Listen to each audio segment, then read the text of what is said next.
Here we go. The Panasonic HC-V110, 8.9 megapixels. How good is it? We'll soon find out. Well, I did a whole section on that. The thing is, I haven't pressed record. That's the thing, perhaps.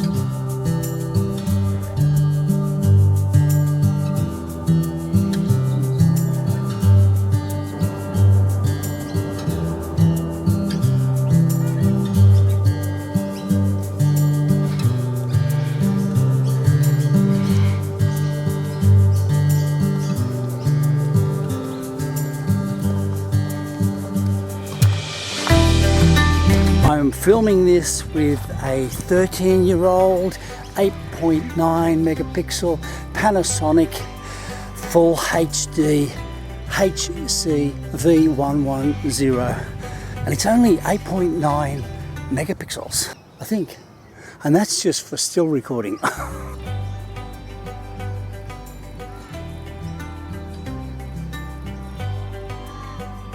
Unfortunately, it's overcast today, so I was hoping for a better light than I've got at the moment.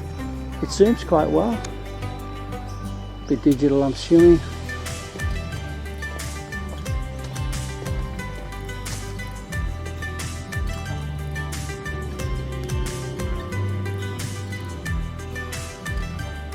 Now, I'm not the best photographer or videographer, whatever they call it in the world. But I am of the opinion that good gear doesn't necessarily improve your work, your photography, what have you. And it's like the old story of the violin, remember that? So a young person goes into a second-hand shop, picks up this violin, old violin, scratched, marked, and doesn't seem much, and kind of like tries to play it and screeching and what have you, and then an elderly gentleman walks in and he picks up that violin and starts playing it. You've heard the story, and it sounds magnificent. It is the touch of the master's hands, and so it added value to that thing that was old and worn out and perhaps not so good, but after a bit of tuning from the maestro, he began to play it like something that was worth $1 million. And I think good photography, good videography is more than equipment. And I'm working on a really old entry-level video camera to see how well it turns out. I know the sound won't be good. I don't think so anyway. I might be surprised. But let's see if I can get some reasonable shots with an old camera. Okay, we're going downstairs. Sorry about the low light.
Oh my gosh, look at these weeds everywhere.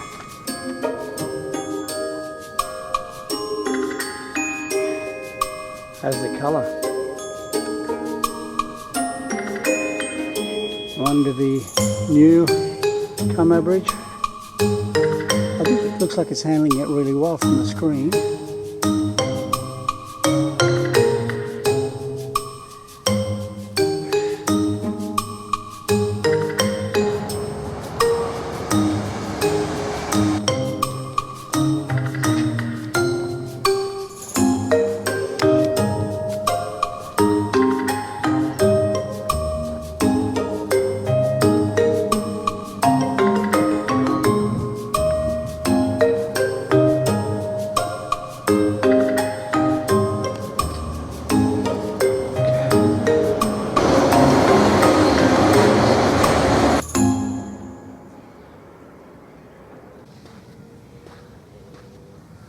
I've never been down here before.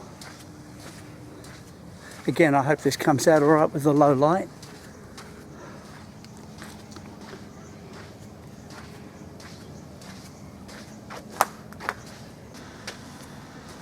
I love the colours of these rocks, the rich browns and the mossy green.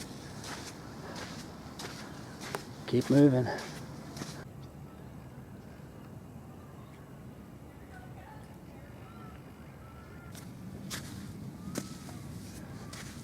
I hope it picks up the beautiful green of these rocks, okay? I love it. I just did a whole film segment with this camera. Fortunately, I recorded it with this as well. Here we go. The Panasonic HC-V110, 8.9 megapixels. How good is it? We'll soon find out. How good am I coming out? Hope this is coming out okay. I'll take you over here. This is why I came down here, to get the view down this end. I'd never been down here before, and I wanted to see if it came out all right. Jellyfish, or jelly blubber as we call it in Australia. There we are. That's how big it is.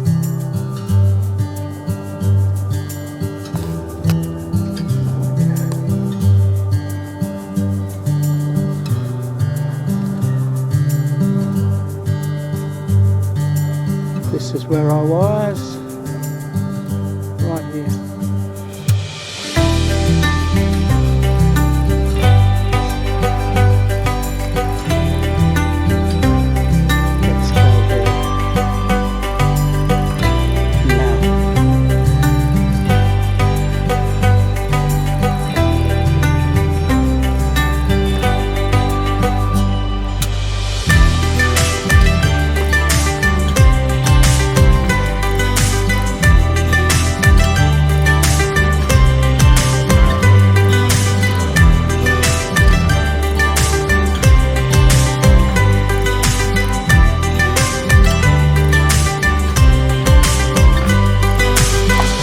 Well, I've rather enjoyed stepping back in time and road testing this old camera.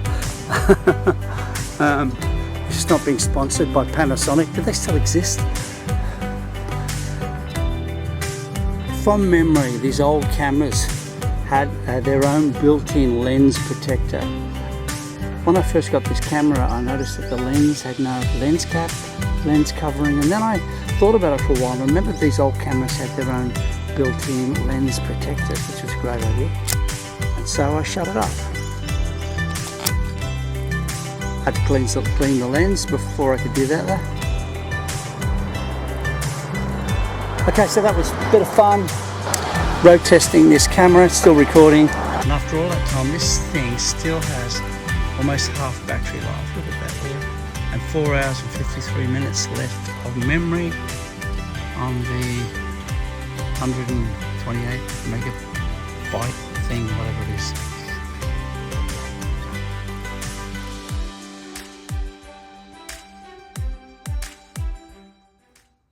Okay, I thought I'd add this little bit to the end of this. This is not an extensive review on this camera. I'm sure you can find more on YouTube, but I thought I'd give you my personal opinion on this.